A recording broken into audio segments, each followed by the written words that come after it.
everybody. My name's Al Chandler, and I'd like to talk to you today about pat downs. I received a lot of questions in reference to what is a pat down, how is it different from a search, and when are officers able to pat a person down.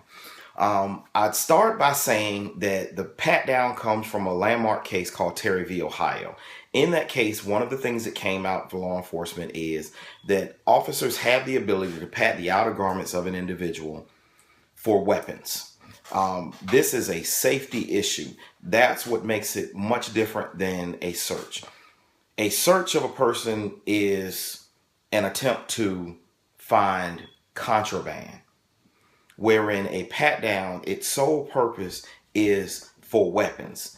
It's just to keep the officer safe and to make sure that the individual that the officer is encountering does not have a weapon.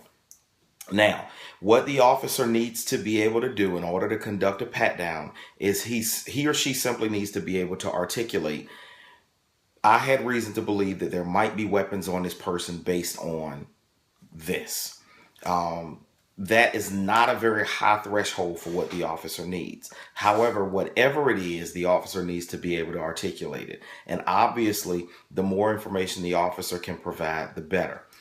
It's very different than a search, however, because the officer only has the ability to pat the outer garments of the individual. Anything that the officer pats and can identify from patting it that it is a weapon, that officer has the ability to remove. And if that item is contraband, then the officer can charge based on that.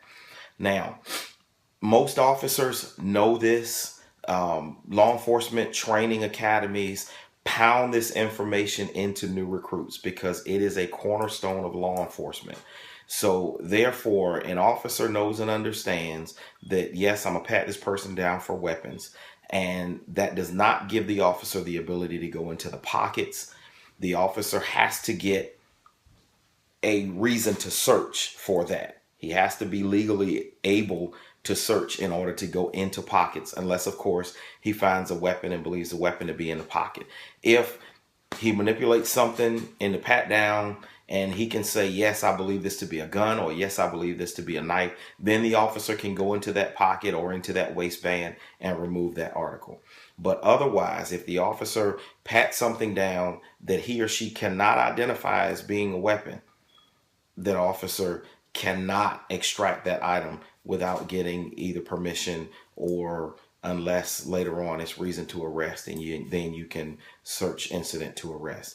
But as far as the pat down, the big thing to take away from this part of our legal culture is a pat down is for weapons. It's simply to save the officer.